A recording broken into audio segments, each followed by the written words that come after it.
We are now live, and I'm feeling really good about life. Yeah, like,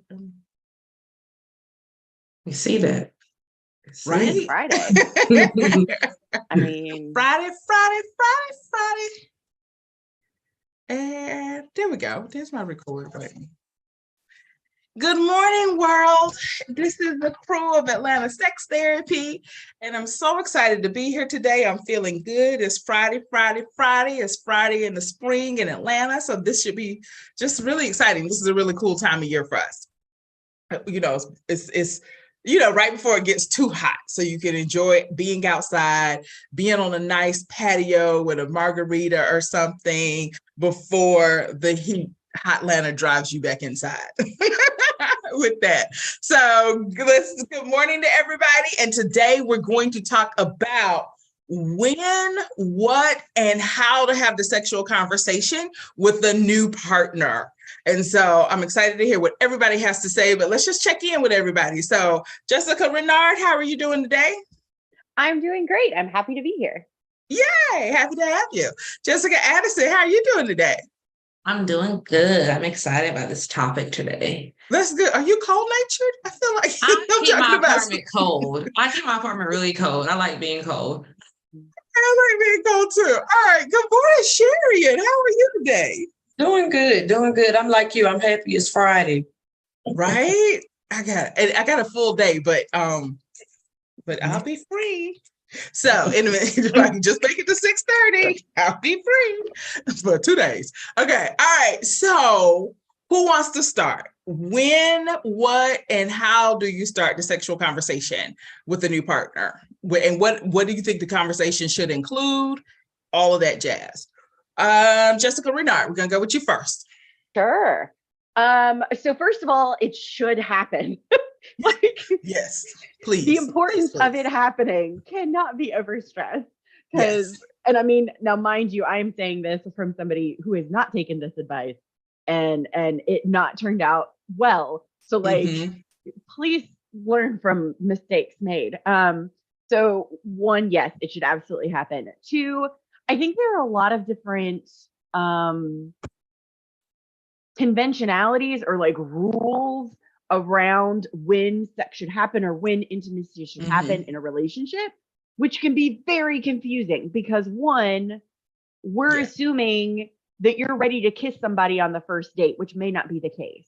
Right. And then because I'm also a matchmaker, I have also been learning that attraction doesn't happen immediately. And if you're not ready to go to bed with them on that first date, that's okay. Like, not only is that okay, that's probably favorable because you're not going to get distracted or fall into intimacy so quickly that you don't even know whether or not you're a match for each other. Right.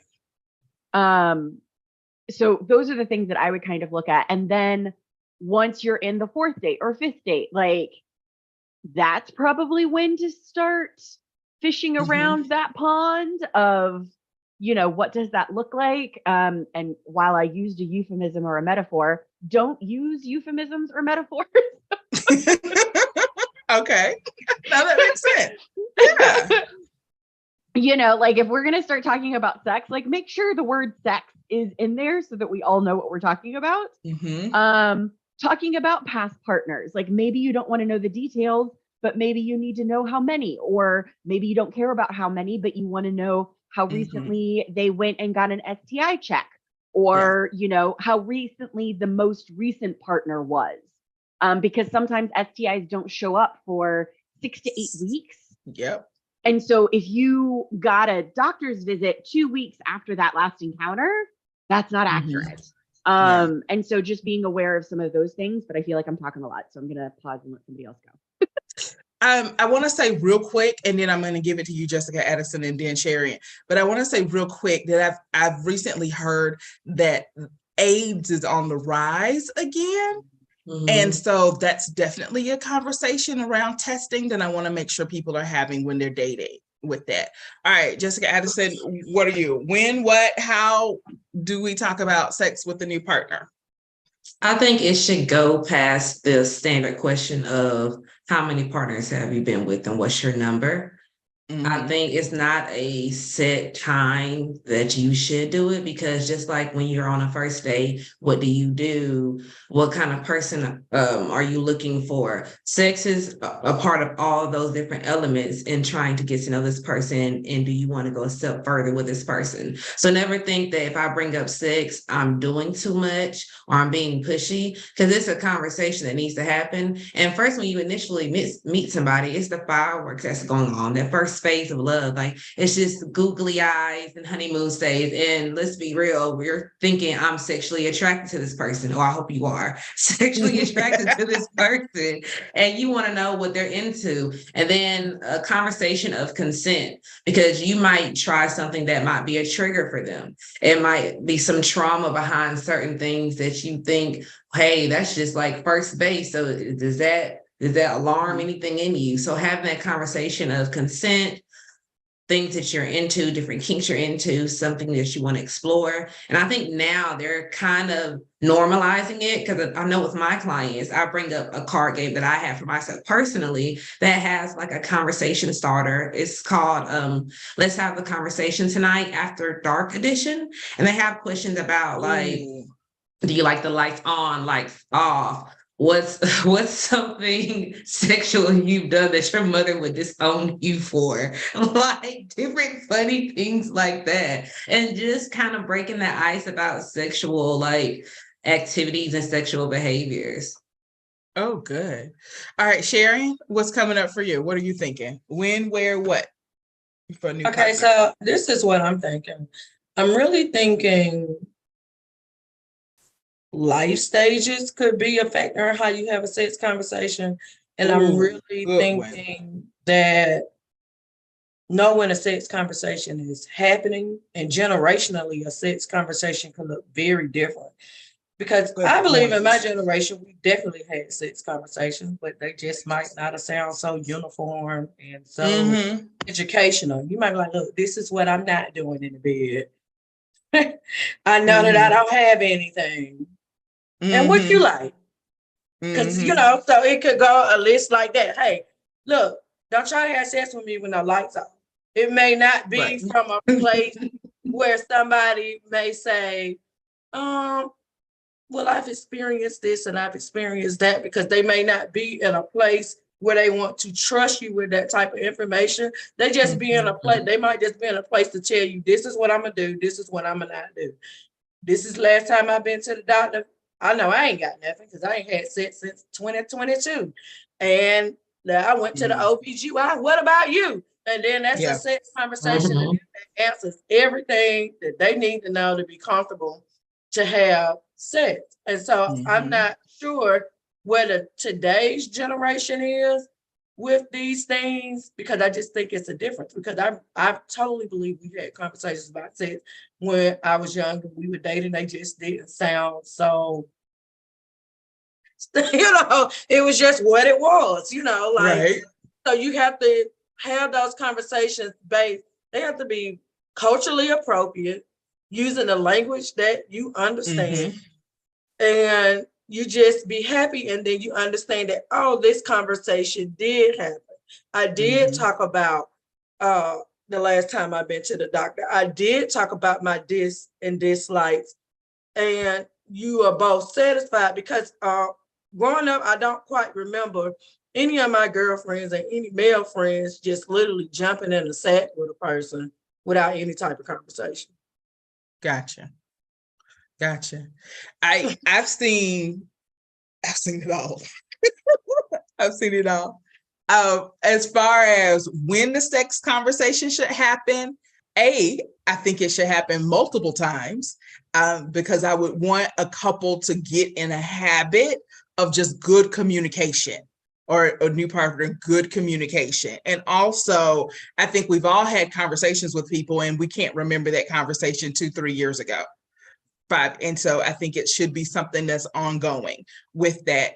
When the first time the conversation needs to happen is when you guys start talking about sex. And so when it kind of naturally comes up in the conversation, then that's when you also want to ask whatever your big major questions are. I would love for your major questions to be, How are we going to keep ourselves sexually safe? What methods do you prefer? If pregnancy is a possibility, how are we going to protect against pregnancy? I do not think the pull-out method is the best method. I just don't. And so please be conscious about that. How do you plan to protect our sexual relationships once we enter into sex? Like, are you still going to be having sex with 20 other people? Okay, that's fine. Or however you'd like to do it, what's okay and what's not okay with that, and making sure there's a plan for protection. Because we could have both had STD tests 5 months ago and we'd both be clean. But if I'm just dating and having sex with you casually, and I'm dating 6 other people and having sex with them casually, I'm telling you now, somebody in that mix is bound to have herpes.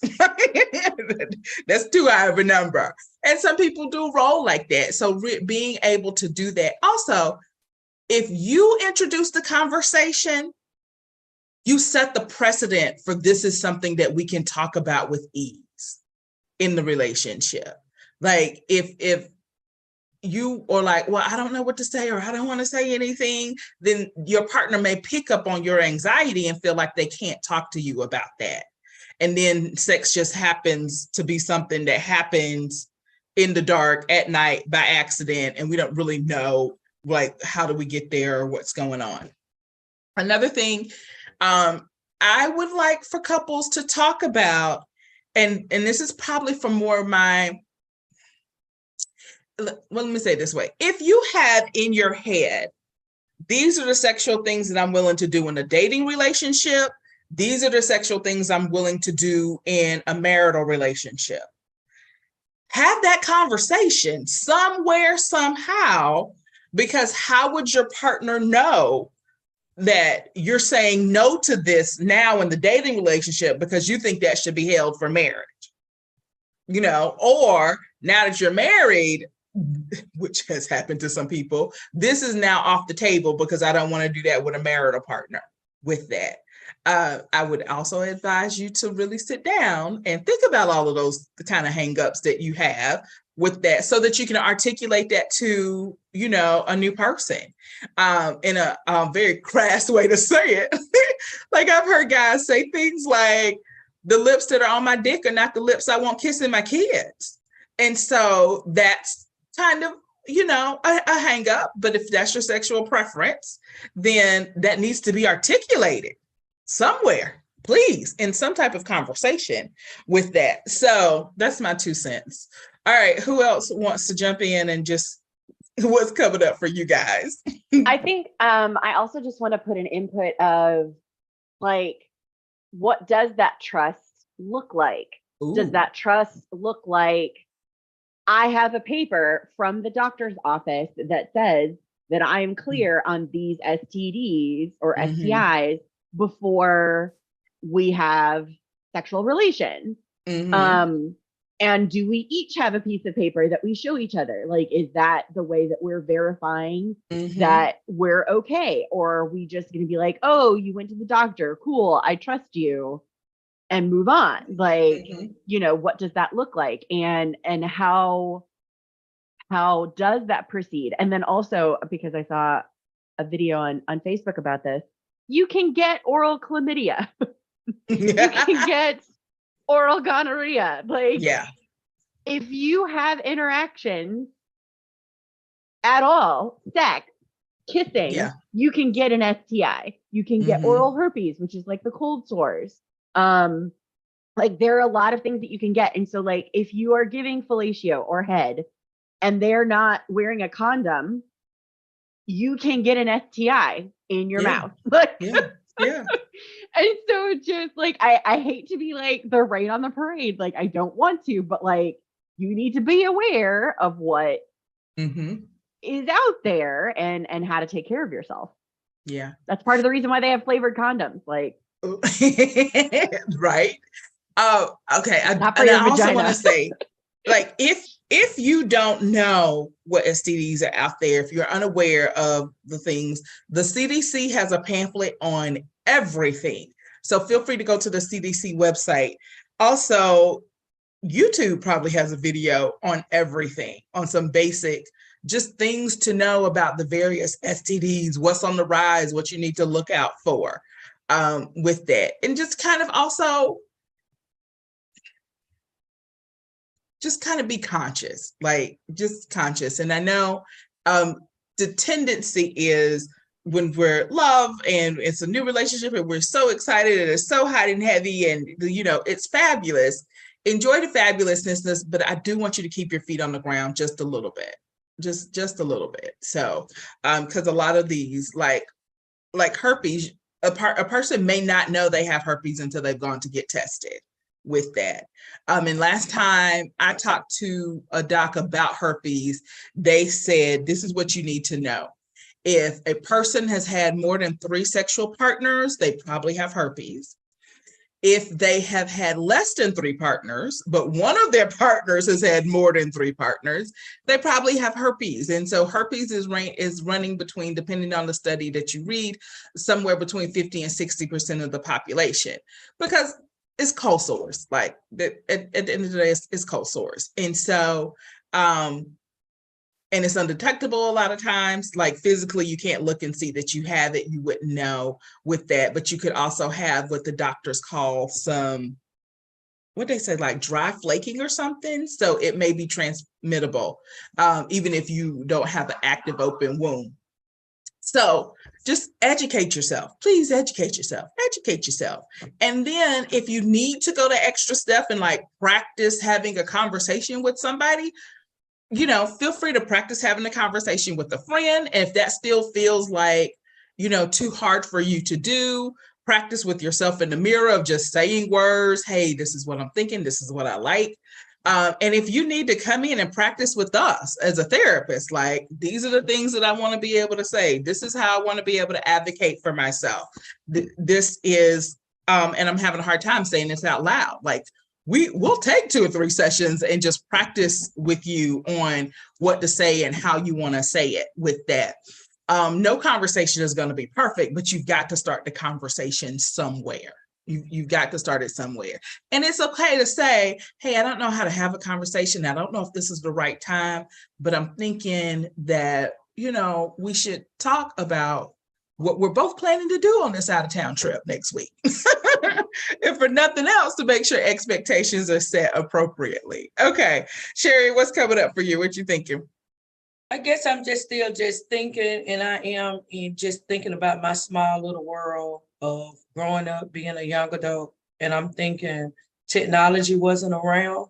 So a lot of these conversations just had to happen because I wasn't just meeting you from an app. I just wasn't meeting you because you DM me. Like I was around you in some shape or form, whether it work, school, classes. So I knew you from a place. And so, you know, it was just very, very, I'm not saying that these conversations are not important, but the awkwardness around it may be increasing as technology is there.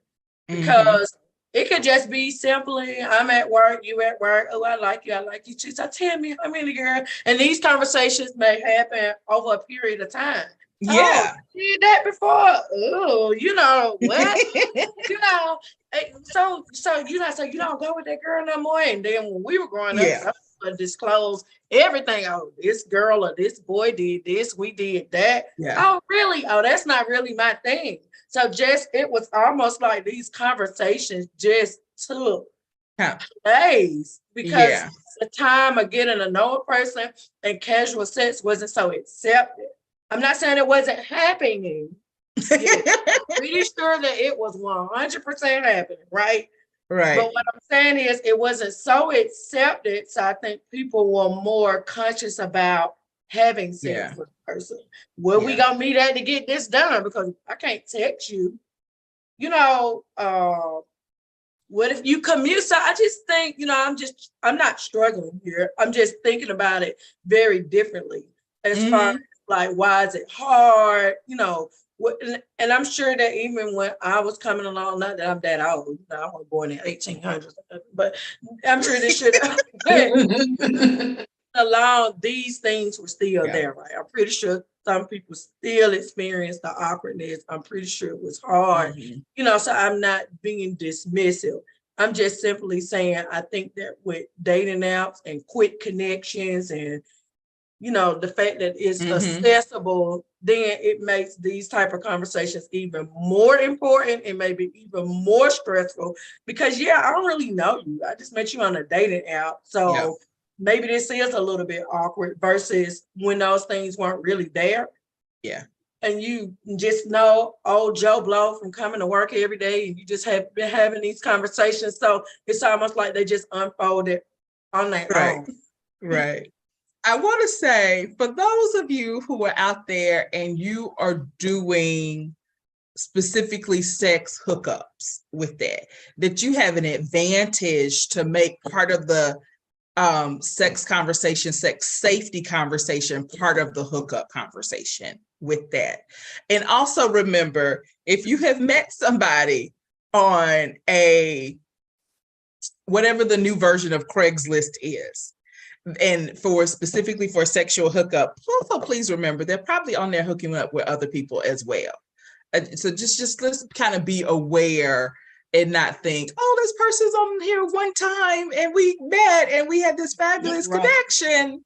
And it was sexually safe because of whatever reason with that. So odds are that a lot of people meet that way, and I'm glad that people are being able to get their needs met. And so just be careful with that and make sure you're incorporating safe sex into your progression. Okay, Jessica Addison, anything you want to add to the story? Yeah, two things are coming up for me. I think because I guess my younger generation, a lot of things like technology and movies and TV shows are being put up to the public eye. I can remember even in high school, college, even my small group of friends, we have conversations, even with people we don't know of opposite sex. We talk about relationships. We talk about sexual stuff as, are you into that? We have that normal conversation. And I think in dating wise, because it's the AIDS are on a rise and STDs and STIs, because I don't want to be a part of that or a statistic. I think for me and my circle, we have those conversations right off the rip because I like you, but I'm not trying to die for you. Get something from you. I didn't want to say that. I'm not trying to get nothing from you. And I want people to know, I do know people who have like herpes and they could be born with it. They could have HSV1 or HSV2. Ooh. Sometimes they don't tell people, even if they've been undetectable and they take their medications because they're scared of being looked at differently. But there are some people who are married to people and have long-term relations with people who don't have herpes and their partner does have it, and they take all the precautions. So if you meet somebody and if you're scared to have a conversation, know what else you'll be scared to have a conversation about that's other than sex later on and getting to know them. What are you willing to give up? You're willing to give up your voice because you're scared how somebody's going to treat you. But there's a lot of other people out in the world who want to accept you and not look at you differently and see how can I work with you? How can we allow this to work around in our relationship? No, that's a good point. I want to talk about and Sharon, you hit on this, so I don't know why I didn't say this earlier, but for a while, at least 10 years ago, and I haven't done the latest research, so I don't know what the numbers are, but the STD rates were rising 10 to 15 years ago. They were rising in the kind of over 60 population. Definitely. Jessica, Renard, is that still the case? Are the numbers still rising? Have they still rising? Yeah, that's one of the issues that I wanted to also bring up as well, because like a lot of times when we're talking about new partners, people think that it's like 50 and below, and it's like STIs are running rampant in nursing homes. Like people are having sexual encounters and they're not thinking about what that looks like now because that was not part of their world when they started having sex. Right. It was. They didn't talk about it. Well, that generation just did not say things out loud. And so I remember, I don't know if I was in a training or something, or I don't know how I got the story, but I know one older gentleman was like, well, if her kitchen is clean, I believe she's clean. Yeah. No. The two don't correlate. The two don't correlate. The kitchen and the bathroom clean. She clean. She clean. Like no. That's not how we track that. So yes, Sherry. I want to share a true story of somebody that I know that's very, very old who got syphilis, and they pretty much put her in a mental institution. Yes. So it was really a horrible experience. And it wasn't the fact that it was a situation like, like 90 something old. And so it wasn't a situation where it was just frowned upon women. So it wasn't that. Ooh, yeah. So, it wasn't that it couldn't be tested. It couldn't be talked about. It was, what's the consequence? Right. Yeah. And it was a really strange situation from them being that they were victimized. They caught it from their person that they love and then it turned into a whole big ordeal, a whole big embarrassing situation. And so then, I just wanted to share that because you talked about, hey, people that talk, and it was more like people did talk, and like everybody in the neighborhood probably knew, but it was more of a, what's the consequences? It's sort of like almost going into where you was going at first. What would be the consequence of suffering the shame and guilt around this situation happening? Yeah. So it was talked about, but not talked about, if that makes sense. Yeah. Am I making sense? Yeah, no, that makes sense. So, and I think what I want people to take away from that, no matter what age you are, whether you are 15 or 55 or 85, 95, and you're going to have a new sexual partner, you have to have a conversation with them on how are we going to keep each other safe. Like it has to happen. It has to happen. It can happen in a light, flirty way. Y'all can shop on Amazon for flavored condoms together, but it really needs to happen. And again, if you need to practice with one of us, feel free to call one of us and practice. Like, what should I ask? What should I say? If you're older female and you haven't had sex for a while, you may want to start with a set of dilators first to kind of because vaginal atrophy is a real thing with that, and we want you to have an enjoyable experience. Also, if you're an older adult, you also need to probably have a conversation about like hip and back and positions and just what are we expecting with this, and what makes great sex, what makes for great sex. So, all right, those are my 2 cents. My biggest thing is have the conversation and keep having conversations, because you set up the precedent that that's something that we can talk about in this relationship with that, Oh, one last thing. Don't yuck my yum. If your partner says something, do not say, "Oh, that's gross. I can't believe you like that," because you will shut them down and they will not tell you anything else with that. And so when you enter into a conversation of likes and dislikes around sexuality or anything, please just take a step back and say, okay, that's interesting. But do not judge them for anything, because you'll shut them down and you won't be able to get the truth with that. All right, last thoughts, anybody? Yes, I'm sorry, even though I'm a little go. You just today, Sherry, and go. My wheels are, my processing level is a little slow today, so I'm still, stuck at the beginning of the conversation. All right. So I just wanted to say, because it's just the whole little conversation piece and how it comes about. We grew up in the Magic Johnson era, and we grew up in the era where, the ignorance was out there and it was real, right? We believe in that we can't even sit next to a person that could be HIV positive because somehow she literally jump off you and jump onto me. Like, kind of taught that in school, but kind of not. It's like a little gray area where maybe it was implied but not really stated. And so I'm saying, growing up in that fear, sort of, that I don't want to have HIV, I think forced maybe us to have more conversations in that time period. And then now that people are taking more control, and those conversations did happen in my time period. Maybe people are starting to become more relaxed and not having a conversation, just assuming that people are going to take responsibility for themselves. And who's going to really lie about having something, or who's going to be that irresponsible and not know that they have anything and not realizing that that's still an issue. Yeah. I feel so brain foggy. Like everything I'm saying is not really making sense, but no, it's making sense. And I think that's exactly what happened in my generation. When I grew up on TV, we had commercials. This is your brain on drugs. And simultaneously, they were also saying, and drug abuse could lead to AIDS with needles and everything. And so there was this whole push for it. And then I think that's when we started seeing STD rates go down and everything. And then I don't know if there's been a cultural push against it.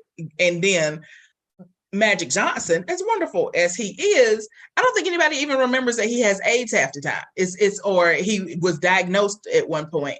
And so it doesn't have, where in the 80s, we saw people like drop dead, like you have AIDS and they're gone 3 months later. We don't see that today. And so people don't give it the same. We got to go. We all got to go. It's 10:01. Okay. I'm so sorry. I didn't realize time was going.